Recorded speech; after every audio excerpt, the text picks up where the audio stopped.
बिस्मिल्लाहिर्रहमानिर्रहीम। बिस्मिल्लाहिर्रहमानिर्रहीम। अल्लाहुम्मा सल्ली अला मुहम्मद व आले Muhammad. Today we are studying Tversky rearrangement. Rearrangement of alpha haloketones.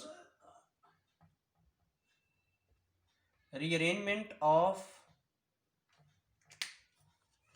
alpha haloketones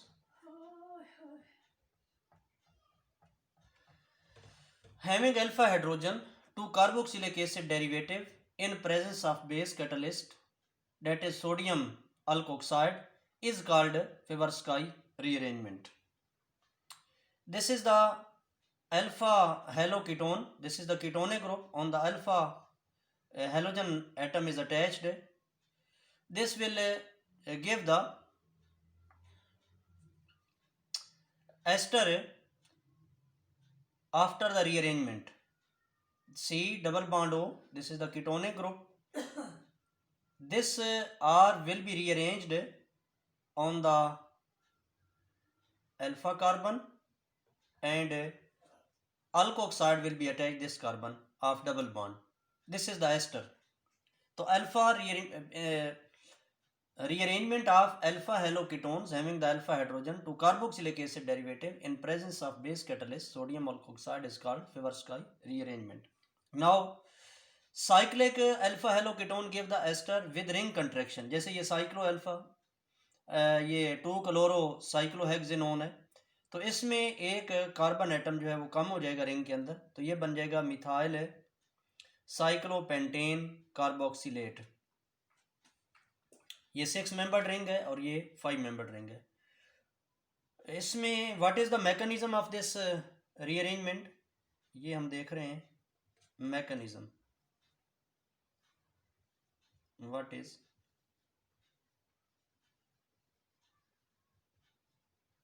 mechanism, ये हमारे पास अल्फा हेलोकेटोन है, ये कोई अल्काइल ग्रुप अटैच है, इसमें अल्फा कार्बन के ऊपर ये अल्फा हेलोजन है, इसमें अल्फा कार्बन के ऊपर हाइड्रोजन अटैच है। कीटोन में 2 अल्फा कार्बन है, ये भी अल्फा कार्बन है और ये भी अल्फा कार्बन है। इस अल्फा कार्बन के ऊपर एक हाइड्रोजन अटैच है, इसके ऊपर एक हेलोजन अटैच है। एक हाइड्रोजन जो है अल्फा के ऊपर होना ज़रूरी है, जिसके ऊपर हेलोजन हो उससे अगले वाले कार्बन पे। अब ये आपके पास जब बेस से ट्रीट करते हैं तो ये प्रोटॉन, ये इलेक्ट्रॉन जो कार्बन और अल्फा हाइड्रोजन के दरमियान में है इधर शिफ्ट हो जाएगा, तो यहाँ पे इस पे चार्ज आ जाएगा नेगेटिव इस कार्बन पे, तो जो H है वो CH3O के साथ नेगेटिव के साथ मिलकर CH3OH बना देगा। ये आपके पास बन जाएगा एनायन, ये एनायन बन जाएगा। ये एनायन पे रीअरेंजमेंट शो करता है। होता ये है कि इसमें Cl जो है ये इलेक्ट्रॉन अपने वापस विथड्रॉ करके Cl इसमें से लॉस हो जाएगा, तो ये नेगेटिव कार्बन जो है ये जिस अल्फा कार्बन के साथ हेलोजन अटैच है उस कार्बन को अटैक कर देगा, एज अ न्यूक्लियोफाइल एक्ट करेगा, क्योंकि जब ये इलेक्ट्रॉन वापस जाएंगे तो इस कार्बन के ऊपर चार्ज पॉजिटिव आ जाएगा, तो वो इसको इलेक्ट्रॉन डोनेट करेगा। ये हाइड्रोजन अटैच है, यहाँ पे ये H मैंने लिखा है। ये आपके पास जो अल्फा कार्बन है इस पे चार्ज आ जाएगा, जब ये इलेक्ट्रॉन विथड्रॉ करेगा तो पार्शियल पॉजिटिव आ जाएगा, ये बाकी इससे हाइड्रोजन अटैच है। तो नतीजा क्या निकला कि वो जो नेगेटिव कार्बन है जो एनायनिक, उसने एक्ट किया है एज अ न्यूक्लियोफाइल और उसने इससे आके अटैच होकर एक रिंग इख्तियार कर ली स्ट्रक्चर, ये हाइड्रोजन लगा दिया मैंने। तो अब ये बन जाएगा आपके पास C डबल बॉन्ड हो, ये सेंटर में आ जाएगा। इस अल्फा कार्बन, ये भी अल्फा था अगर आप याद हो आपको, तो ये भी अल्फा था, तो ये दोनों अल्फा C डबल बॉन्ड हो के थ्रू जुड़ जाएंगे और एक रिंग बन जाएगी, तो प्लस Cl नेगेटिव लॉस हो जाएंगे। अब ये CH3O नेगेटिव जो है ये इलेक्ट्रोफिलिक कार्बन है, ये इलेक्ट्रॉन वापस खींच ले, नेगेटिव आ जाएगा, तो एक्ट एज द न्यूक्लियोफाइल, ये इसके ऊपर अटैक। पहले इसी ने अल्फा हाइड्रोजन को निकाला है और एक ये रिंग स्ट्रक्चर बनाई है रीअरेंज होकर, फिर इसी जो है वो रिंग के ऊपर ये CH3 अल्कोक्साइड आयन ने अटैक किया है, तो ये इसके साथ जाके अटैच हो जाएंगे इलेक्ट्रोफिलिक कार्बन के साथ, ये नेगेटिव चार्ज आ जाएगा।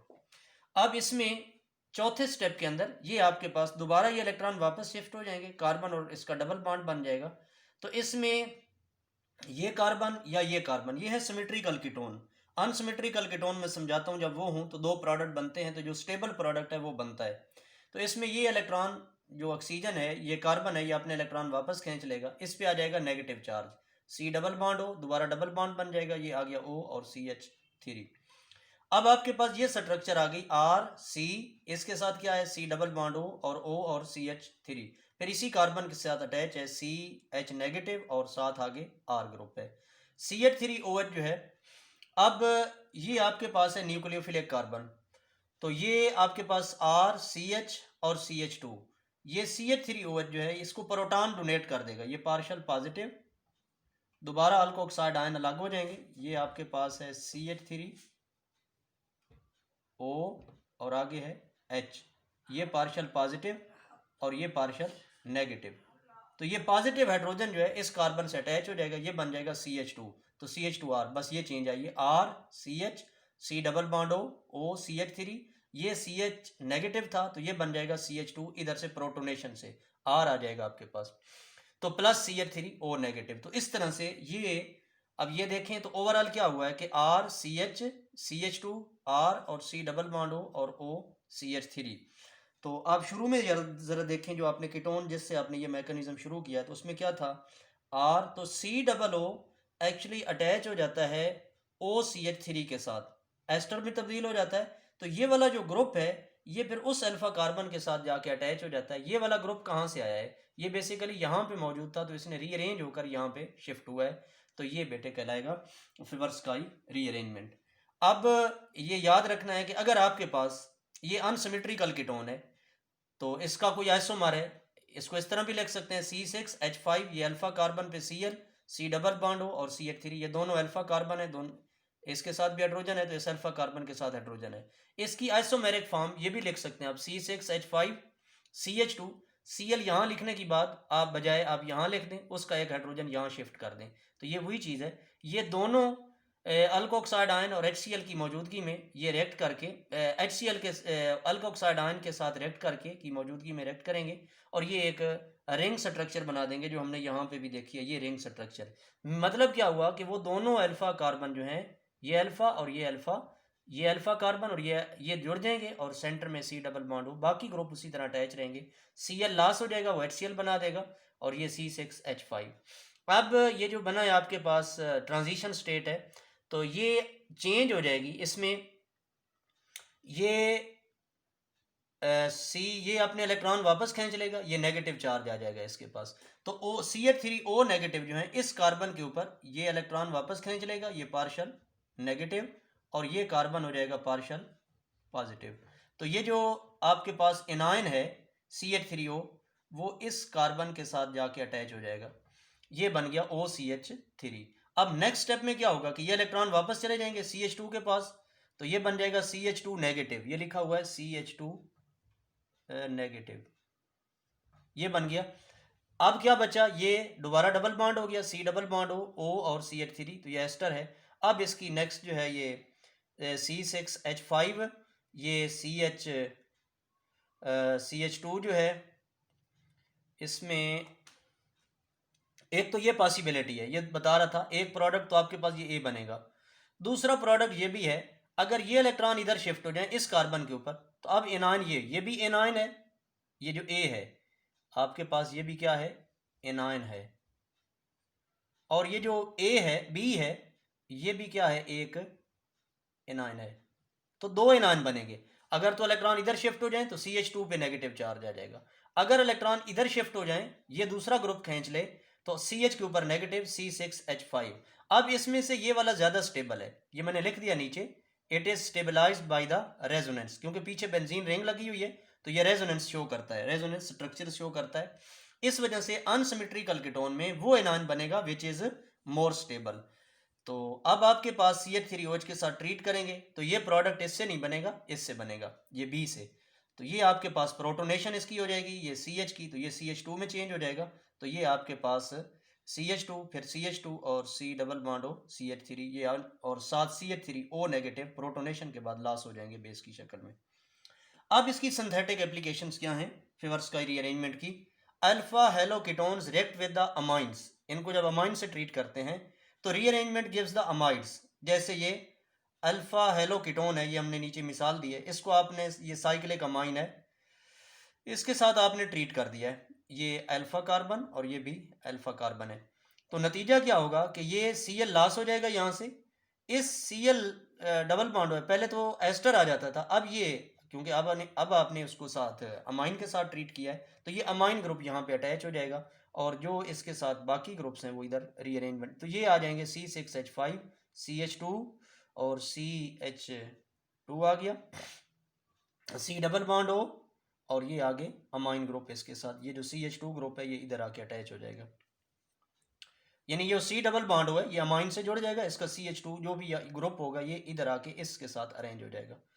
अब इसमें फिवर्स का rearrangement results in the ring contraction, ये हम शुरू में भी पढ़ चुके हैं, दोबारा इसकी मिसाल कि इससे आप रिंग के अंदर कम कर सकते हैं कार्बन।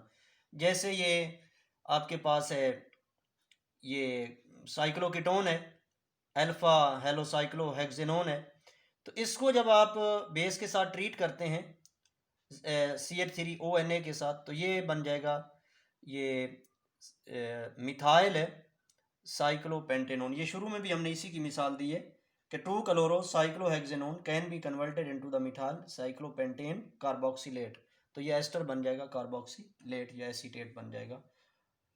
अब इसमें